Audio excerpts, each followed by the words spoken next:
Just 3 months before she disappeared, Nancy Guthrie sat down with a journalist and described exactly what she loved about living in the Catalina foothills.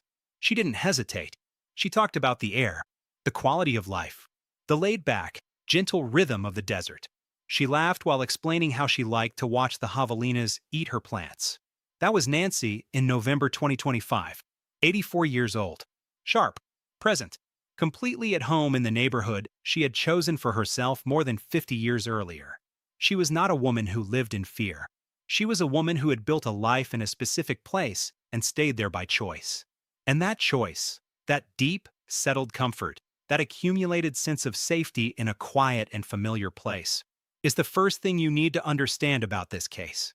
Because what this documentary is going to show you, layer by layer, timestamp by timestamp, piece of forensic evidence by piece of forensic evidence, is how that comfort was studied, how it was mapped, how someone looked at the patterns of Nancy Guthrie's daily life, her routines, her unlocked doors, her predictable Sundays, and saw in all of it not a life, but an opportunity.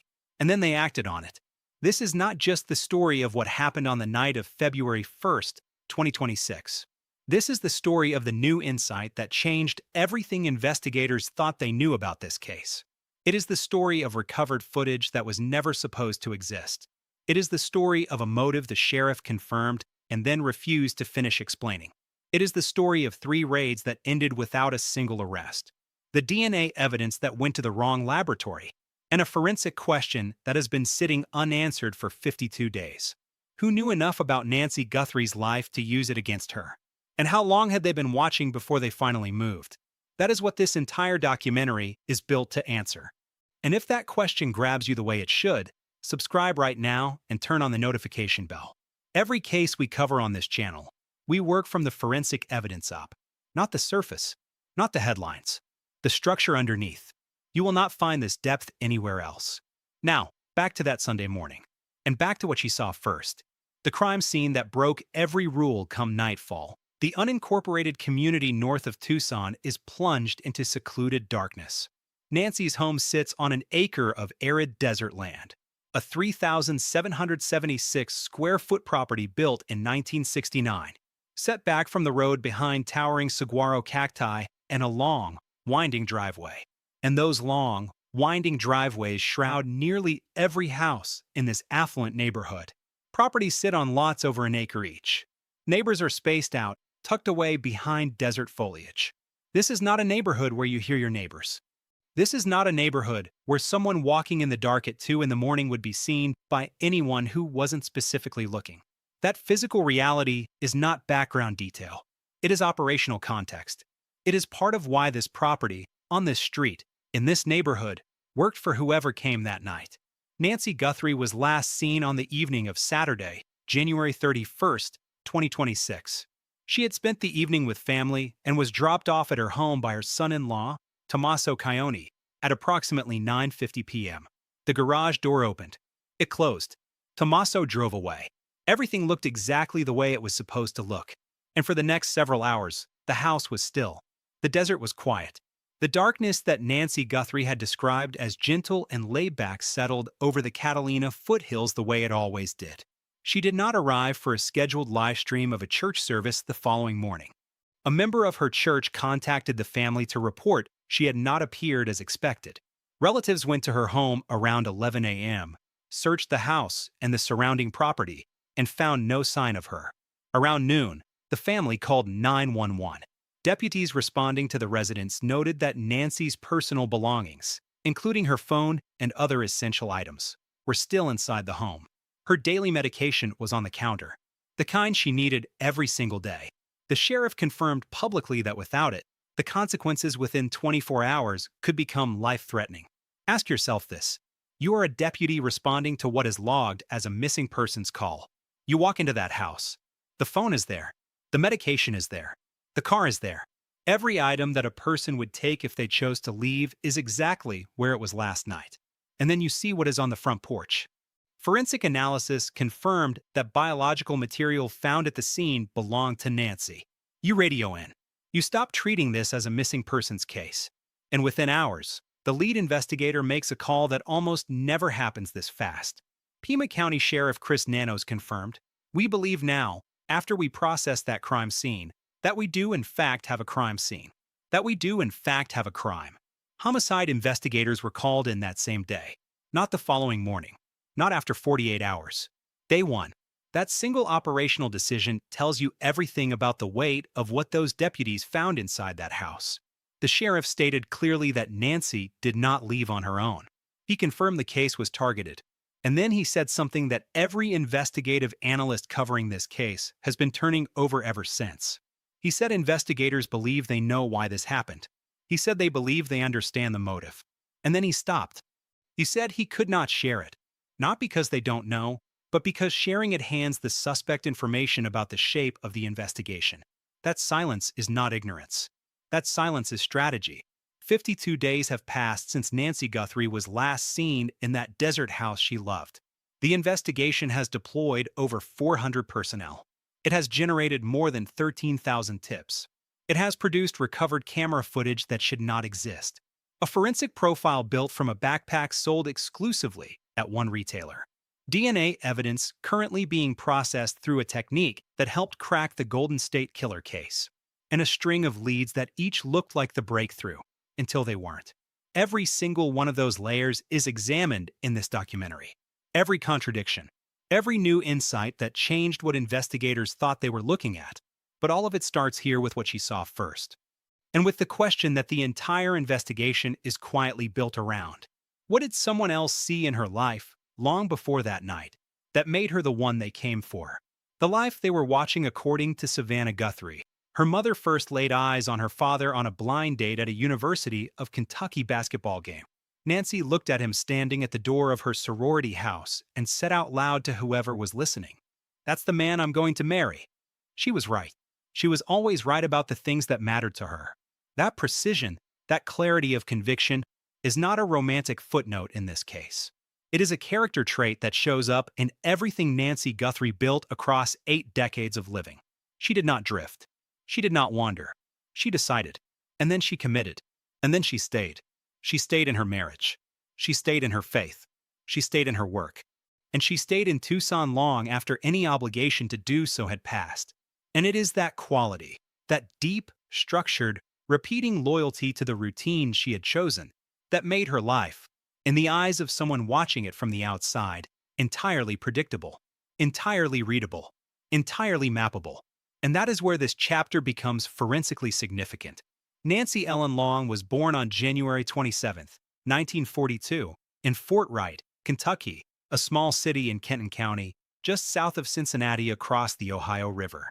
She was raised in a faith-centered household where family and church life were foundational influences. She attended Catholic all-girls schools before enrolling at the University of Kentucky, where she worked on the student newspaper, the Kentucky Colonel, as a society editor covering Greek life. That detail is not incidental. A woman who spent her college years learning how to observe a community, document its rhythms, and report on its patterns. That is the same woman who would spend the next 6 decades doing exactly that inside her own neighborhood, her own church, her own family. She built a life around showing up, around being present, around being known. She married Charles Errol Guthrie on December 28, 1963. Charles was a mining engineer, a Georgia Tech graduate whose work took the family around the world. They lived in Melbourne, Australia, where Savannah was born on December 27, 1971. The family moved to Tucson roughly 2 years later and settled into the Catalina foothills, the burnt adobe landscape, the desert quiet, the mountains pressing down from the north. They raised 3 children there. And then, in June of 1988, everything shifted. Charles Guthrie died of a heart attack while on a work trip to Mexico. He was 49 years old. Nancy was 46. Savannah was 16 and about to begin her senior year of high school. Think about what that moment required of Nancy Guthrie. She was a woman in the middle of her life, in a city that was not her birthplace, raising 3 children with no roadmap for what came next. Savannah said her mother set aside her own grief to make sure her children could move forward. She did not move back to Kentucky. She did not retreat. She planted herself deeper into Tucson and went to work. From 1990 until 2007, Nancy worked at the University of Arizona, beginning as a spokesperson for the University Medical Center before becoming an associate to the vice president of university advancement. She organized the center's stage program, which brought musicians to perform monthly for hospital staff, patients, and visitors. She ran MedCamp, a program designed to introduce Arizona high school students to the medical field. A colleague, a retired University of Arizona vice provost, described her as someone who made work upbeat and fun while being a good leader. She was elected chapter president of the Public Relations Society of America in 2000. This was not a woman who faded into the background after loss. This was a woman who built something out of what remained. Her 3 children reflect the discipline she modeled. Cameron became a retired F-16 fighter pilot. Annie became a poet, jeweler, and teacher at the University of Arizona Poetry Center. And Savannah became one of the most recognized journalists in America, co-anchor of NBC's Today Show since 2012. But here is the detail that every profile of this family eventually arrives at. Savannah's fame never pulled Nancy away from Tucson. Not once. She had every reason to relocate. She had the financial means, the family connections, and the open invitation. She chose the foothills. She chose her church. She chose the desert air and the javelinas in her garden, and the quiet that settled over her property after midnight. That choice, repeated every year for over 5 decades, became the architecture of her daily life. And that architecture was, by 2026, completely fixed. She was known as mentally sharp and deeply independent. She had no cognitive impairment, but she managed chronic heart conditions with a pacemaker and daily medication. Her mobility was limited. She attended St. Andrew's Presbyterian Church every Sunday, in person when she could, by live stream when she could not. She had family dinners on a regular schedule. She was dropped off and picked up by family members. She left the house at predictable times. She returned at predictable times. She went to sleep at predictable times. Longtime colleagues said she had no enemies, no known conflicts, no history of personal threats, nothing in her documented life that pointed toward any kind of risk. Now, here is the question you need to sit with as this investigation unfolds. A targeted crime, and investigators have confirmed this was targeted, requires knowledge. It requires someone to have looked at a specific person's life and identified not just who they are, but how they live. What time the lights go off. What day of the week they are most reliably alone. What doors they leave unlocked. What device monitors their heart from inside their chest and communicates its signal to a phone that stays on the nightstand. You do not acquire that knowledge in a single night. You acquire it through observation, through patience, through repeated visits to the same street at the same hours, watching the same windows go dark. Her daughter Savannah said it on record. She needs her medicine to survive. She needs it not to suffer. Someone heard that. Someone factored it in. And somewhere in the biography of a woman who spent her entire adult life building routines, raising children, attending church, and staying loyal to a city she loved is the detail that made her the one they chose. The footage that shouldn't exist picture what it looked like from the outside. A single-story house at the end of a long desert driveway. No streetlights. No passing traffic. The kind of dark that only exists in the foothills, where the city stops and the mountain begins. At 1:47 in the morning, the doorbell camera at Nancy Guthrie's front entrance went dark. Investigators had already determined that the camera disconnected at 1:47 a.m. on February 1st. What they did not know yet, what nobody knew in those first hours, was whether anything had been captured before the signal cut out. Nancy had a Google Nest camera mounted at her front entrance. She did not have a cloud subscription for the device. Without that subscription, footage records locally on a continuous overwrite loop. Once the camera went offline, the conventional forensic assumption was simple and devastating. Whatever that camera saw was gone. That assumption turned out to be wrong.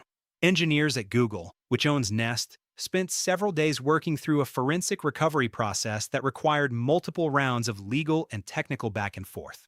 Adam Watt, associate professor and deputy chair for technology at John Jay College of Criminal Justice, explained how it worked. Investigators were initially told the footage was inaccessible. And then, through a process of technical refinement, the possibility emerged that something could still be retrieved from residual data buried in the system's back-end architecture. Layer by layer, file fragment by file fragment. The kind of work that does not move fast and cannot be rushed without destroying the very data it is trying to find. 9 days after Nancy disappeared, FBI Director Kash Patel announced the result. The video was recovered from residual data located in the back-end systems. Working with 4 partner organizations, the FBI had pulled something from the digital space between what existed and what was supposed to be gone. They released 2 video clips and a series of images. And what those clips showed stopped the investigation in its tracks. The footage showed an individual wearing a full-face ski mask with cutouts for the eyes and mouth, black gloves, a dark jacket, long pants, a backpack, and a holstered firearm positioned at the front of the belt. The figure moved with a specific kind of deliberateness. In one clip, the person approaches the front door and raises a gloved hand directly over the camera lens. In the second clip, something that has not received nearly enough attention in most coverage of this case. The figure is facing the camera directly, holding a flashlight in their mouth, both hands occupied. One managing the equipment, one reaching toward the landscaping before pulling a plant from the yard to block the camera's view entirely. A flashlight in the mouth. Think about what that requires. It requires preparation before arrival. It requires the expectation of darkness. It requires someone who came to this property at 1:47 in the morning already equipped for an environment with no light, already running through a sequence they had rehearsed in their mind before their feet hit the gravel driveway. That is not improvisation under pressure. That is execution of a plan. Analysts who reviewed the footage noted the figure appeared calm. No visible signs of anxiety. No erratic movement. Retired FBI Supervisory Special Agent Jason Pack told CBS News, "Look at those things individually and then collectively. Watch how he walks. Look at his gait. Look at the person's demeanor." Pack noted that someone who knows this person, a relative, a friend, a colleague, would likely recognize the way they move, even masked. That observation became one of the primary public appeals attached to the footage release. Not just what the suspect looks like, but how the suspect moves. Gait analysis is a forensic tool that can identify individuals even when every surface feature is concealed. Investigators were already working that angle. But forensic experts who reviewed the images noted additional details beyond the mask and gloves. Facial hair, specifically a dark mustache partially visible through the mask opening. They noted that the holster appeared to be the wrong size for the firearm the person was carrying. That detail is not trivial. A mismatched holster suggests the equipment was assembled in haste or sourced from wherever was available, which is consistent with the Ozark Trail backpack purchased exclusively from Walmart. Pack also noted that investigators would have collected the welcome mat outside the front door, looking for trace evidence from the gravel and soil that could place the suspect in a specific part of the city or the surrounding region. Meanwhile, the timeline around the footage continued to build. At 2:12 a.m., 25 minutes after the camera went dark, one of the home's other cameras detected what the software classified as a person. No footage was available from this detection either, because the system had no active subscription. But the timestamp survived. Someone was at the front of that property at 2:12 in the morning. And then, 16 minutes later, at 2:28 a.m., Nancy Guthrie's pacemaker app disconnected from her phone, which had been left behind at the house. Her phone never moved. When the pacemaker signal broke, she did. FBI Director Patel confirmed the agency was looking at more than one individual as a person of interest in the case. The footage had changed the shape of the investigation overnight.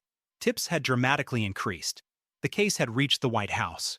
Press Secretary Caroline Leavitt confirmed President Trump was reviewing the footage and directed Americans with any information to contact the FBI. But here is the question the footage opened that no headline fully answered. The camera was neutralized. The flashlight was ready. The holster was on before arrival. Every element of that sequence was prepared in advance. So when did the preparation start? And what else, beyond the camera, was part of that preparation? The forensic profile when the footage from Nancy Guthrie's doorbell camera was released on February 10th. What the public saw was a figure in a mask. What the FBI saw was a dataset. Every pixel of that footage was a measurement waiting to be taken. Every frame was a source of physical information that, once extracted, could begin to close the distance between a masked unknown and a named individual. That process, turning raw surveillance footage into a forensic profile, is methodical, slow, and far more precise than most people understand. And in the Nancy Guthrie investigation, it produced results that are specific enough to be actionable and complicated enough to show you exactly where this case is still fighting for traction. The FBI's Video Forensic Analysis Unit traveled to Nancy Guthrie's home and was photographed carrying equipment into a forensic tent set up at the property. Fox News Digital observed members of the team leaving the scene with a diagram displaying human heights. In that diagram was an osteometric reference board, a forensic calibration tool used to correlate the height of a figure in video footage to fixed architectural measurements at the scene. Door frames, porch columns, steps. Every fixed element of that entrance becomes a reference point when investigators know its exact dimensions. The team that performed this analysis had previously worked the Brian Kohberger investigation, one of the most forensically intensive university murder cases in recent American history. These are not generalists. They are specialists brought in for exactly this kind of work. The result of that analysis: the suspect is a male approximately 5 feet 9 inches to 5 feet 10 inches tall with an average build. Investigators then returned to the front doorway to take additional measurements, this time working to determine the suspect's weight. Sheriff Nanos confirmed, "It is really about just taking that video frame by frame and trying to get as much out as we can. Height, build, weight, gait, posture." The FBI was building a physical architecture of this person from 17 seconds of recovered footage. And they were not finished. The footage showed the suspect wearing a dark zip-up jacket, light pants, black gloves, and a ski mask. Partially visible through the eye and mouth openings of the mask, a dark mustache. That detail matters in a specific way. The mask conceals everything a person typically uses to identify a face: skin tone, facial structure, eye shape. But a mustache changes the geometry of what is visible even through an opening that small. It narrows the demographic range. It adds a distinguishing physical characteristic that cannot be concealed by a mask designed for the forehead, cheeks, and jawline. Forensic analysts also noted that the holster the suspect was wearing appeared to be the wrong size for the firearm it was carrying. It was not entirely clear whether a firearm was actually inside the holster at the time of the footage. A mismatched holster is the kind of detail that suggests equipment assembled from whatever was accessible, not from a purpose-built operational kit. Then there is the backpack. The FBI identified the backpack as a black 25-liter Ozark Trail hiker pack, a private label brand manufactured exclusively for and sold exclusively at Walmart. Sheriff Nanos confirmed publicly, "That backpack we could positively now identify as a backpack that is sold at one place only. That's Walmart." Nanos told the Associated Press that the Ozark Trail backpack was the only item of clothing the investigation had definitively identified at that point. The investigative steps that followed from that identification were immediate and specific. Investigators began reviewing surveillance footage from Walmart locations across Tucson. Walmart provided records of all Ozark Trail hiker pack purchases from the preceding several months, both in-store and online. The backpack retailed for less than $11. An item that cheap, sold at that volume across a chain with locations across every major city in southern Arizona. Tracing a single unit of purchase is a forensic undertaking that requires cross-referencing hundreds of transactions against other investigative data. Investigators began that process immediately. And now, the gloves. Several gloves were recovered during an expanded search covering a 10-mile radius around Nancy's home. No gloves were found at the property itself. The most significant recovery was a glove found approximately 2 miles from the residence, which appeared visually consistent with the gloves worn by the figure in the footage. The FBI confirmed that glove contained a DNA profile of an unknown male. That DNA was run through CODIS, the national database containing genetic profiles of individuals convicted and incarcerated across the United States. And it returned no match. Retired FBI agent Mary Ellen O'Toole explained the implications directly. No CODIS match means the person who left that DNA has no prior convictions on record in any contributing state. The investigation could not identify them through the criminal database. It had to go further. But here is where the forensic story takes the turn that most coverage of this case glossed over entirely. On February 13th, the Pima County Sheriff's Department confirmed that additional DNA samples recovered from inside Nancy's home had been sent for testing. And that DNA was not from Nancy or from anyone known to have had close contact with her. The sheriff's department stated it was not disclosing where inside the property the DNA was located. Sheriff Nanos explained the elimination process. Investigators already had the genetic profiles of family members and household staff, everyone known to have had regular access to the home.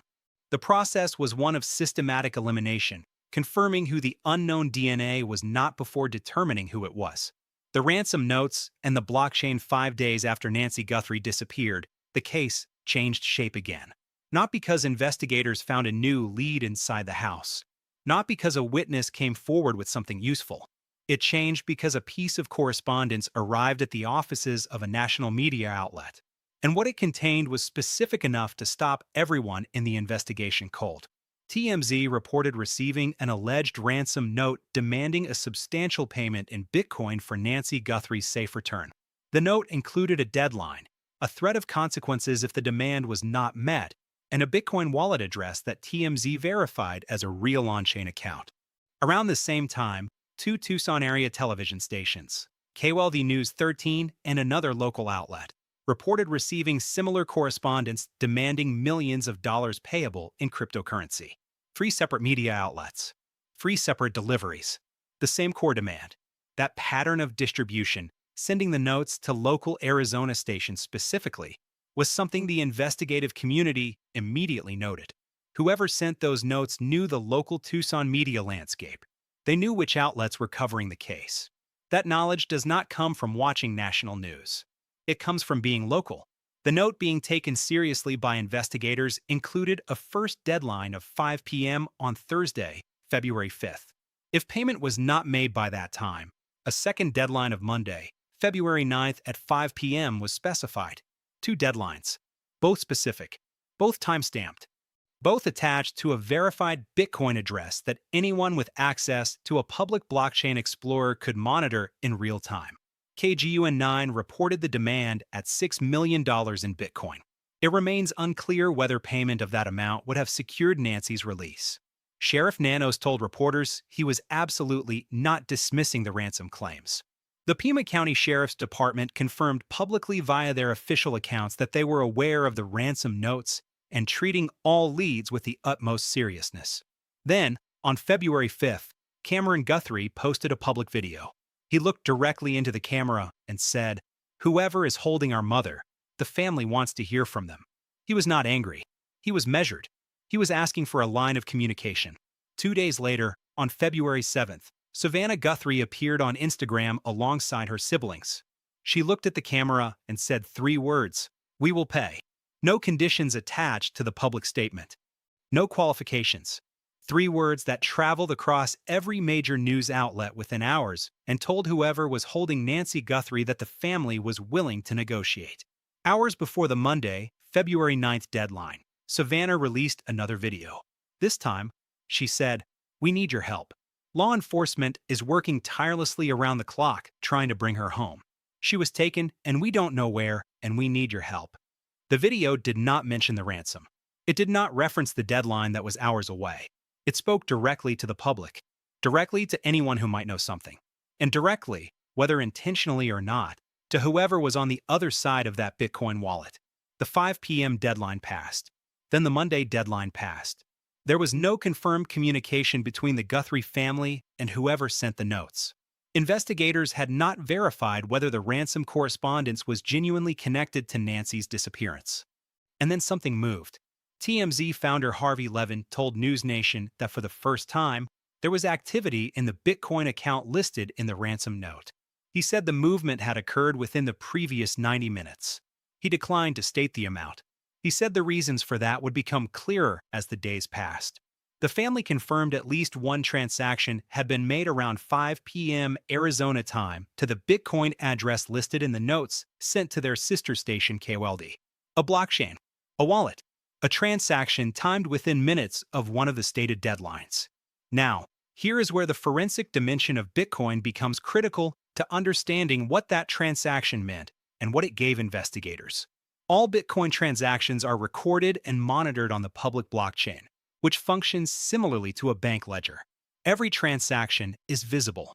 Every movement of funds leaves a permanent record that cannot be altered or deleted. Ari Redbord, global head of policy at TRM Labs and a former federal prosecutor and senior Treasury official, explained directly.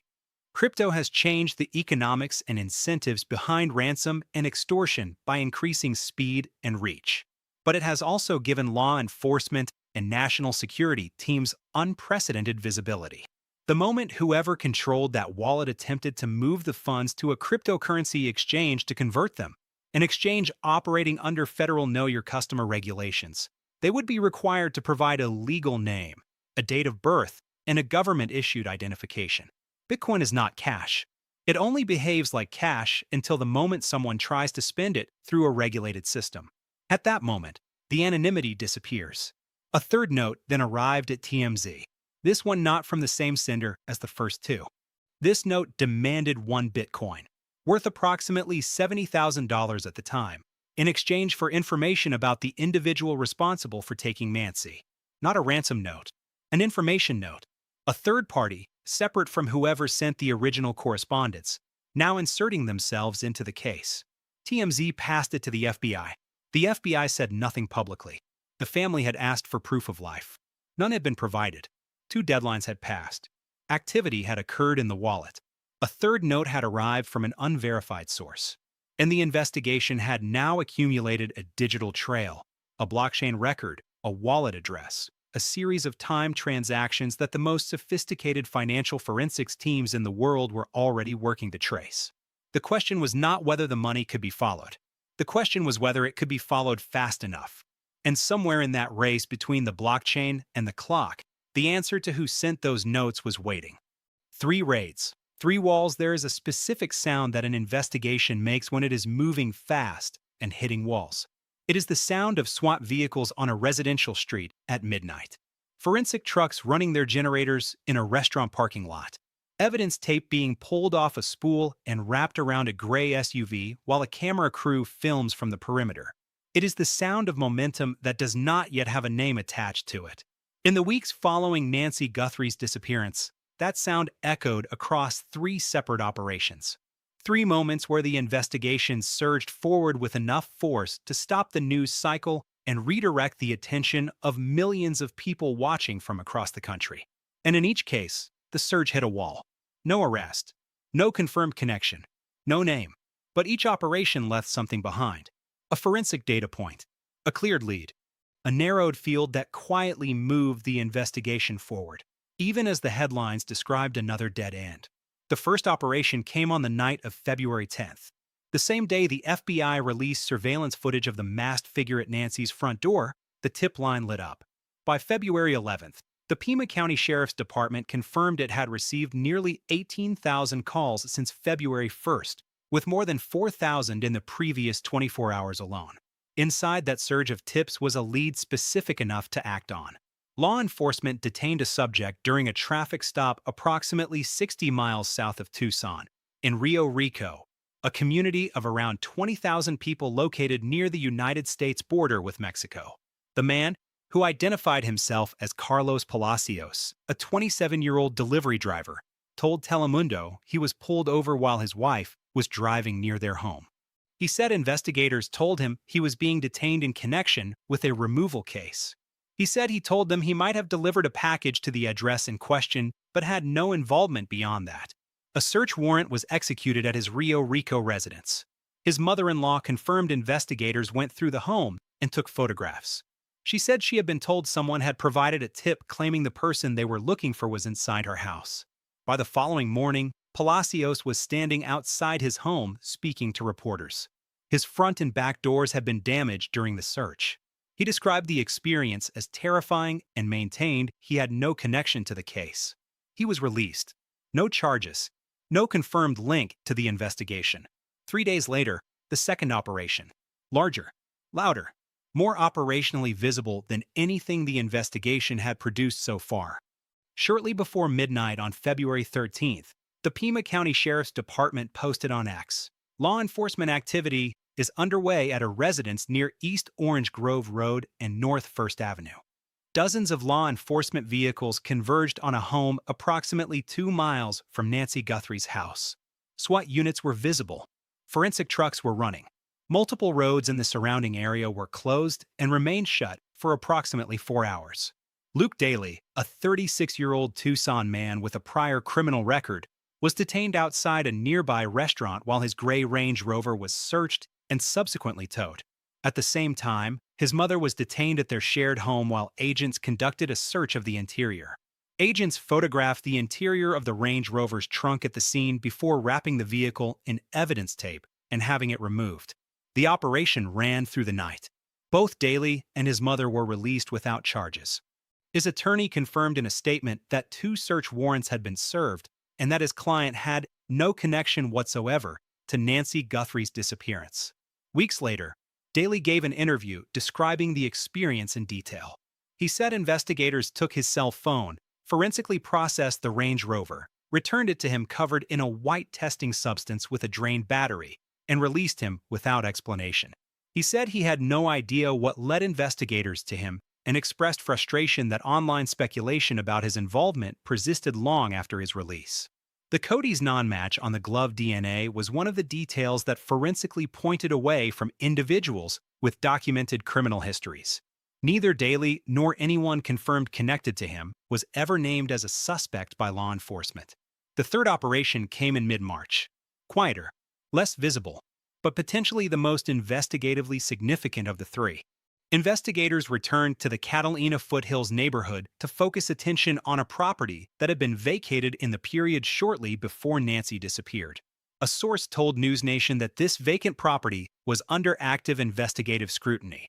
The exact nature of the lead, and what, if anything, was found, has not been publicly disclosed. Now consider what these 3 operations have in common. In each case, the lead was specific enough to justify a court-authorized search warrant. A federal judge reviewed the application, reviewed the probable cause, and signed off on the search. That process does not happen on speculation alone. Something in the evidence pointed toward each of those locations with enough precision to meet the legal threshold. And in each case, the search produced forensic data, phone records, vehicle analysis, DNA swabs, photographic documentation that either eliminated a lead or added something to the investigative map. The absence of an arrest does not mean the absence of progress. In forensic work, a cleared lead is a narrowed field. And a narrowed field is a step toward the one lead that will not be cleared. The investigation had the footage. It had the backpack identification. It had the DNA from inside the house. It had the blockchain trail from the ransom notes. And it had 18,000 tips. A military-grade forensic process running on a DNA sample. And a sheriff who kept saying the same thing every time he stood in front of a camera. We know why he did this. We just can't say it yet. 3 operations, 3 walls, and somewhere behind all 3 of them, the shape of something the investigation had not yet been able to name. The DNA gamble, a Q-tip, a tissue, a pizza crust. These are not the materials of high-stakes forensic science fiction. They are the literal items that broke 3 of the most significant criminal cases in recent American history: the University of Idaho murders, the Golden State Killer, and the Gilgo Beach slayings. In each of those cases, investigators had a DNA profile they could not match through conventional means. No Cody's hit, no name, no arrest possible through the standard pipeline. And then they uploaded that profile to a genealogy database, started building a family tree from biological relatives who had voluntarily submitted their DNA to consumer testing platforms, and followed that tree branch by branch, cousin by cousin, until it led to a name. That process is called investigative genetic genealogy. And in the Nancy Guthrie case, it is now the single most important forensic tool still running, because everything else, the backpack lead, the glove, the 3 raids, the blockchain trail, has not yet produced a name. The DNA inside that house might. After Cody's return no match on the glove DNA, Sheriff Nanos was direct. Now, we start with genealogy and some of the partial DNA we have at the home. To me, that's more critical than any glove I found 2 miles away. He was not talking about the glove anymore. He was talking about something found inside Nancy Guthrie's house. Something that did not belong to Nancy. Something that did not belong to anyone with documented access to the property. C.C. Moore, chief genetic genealogist at Parabon Nanolabs, the lab that helped crack the Brian Kohberger case, said she had been waiting for exactly this development. As she said on record, if they have that DNA, that person who left that DNA will be identified. It's just a matter of time. But here is where the investigation's most significant internal fracture became public, and where the new insight that this chapter is built around begins. Off-Ram co-founder Kristen Middleman told Fox News Digital, "This is so devastating. DNA Labs International is a traditional forensic lab that consumes evidence to make an STR profile. So I don't understand why it didn't go to Quantico, since they can do this better and faster than anyone. And they have a pipeline to flip it immediately to inferring identity." Off-Ram is the Texas-based forensic genetic genealogy lab that was directly involved in identifying Brian Kohberger. When the people who broke that case look at how evidence is being routed in this one and use the word devastating, that is not a minor professional disagreement. That is a warning about the clock. Sheriff Nanos pushed back directly. He said his department had been using DNA Labs International from the start of the investigation, that the Guthrie family's DNA and other samples had already been processed there, and that,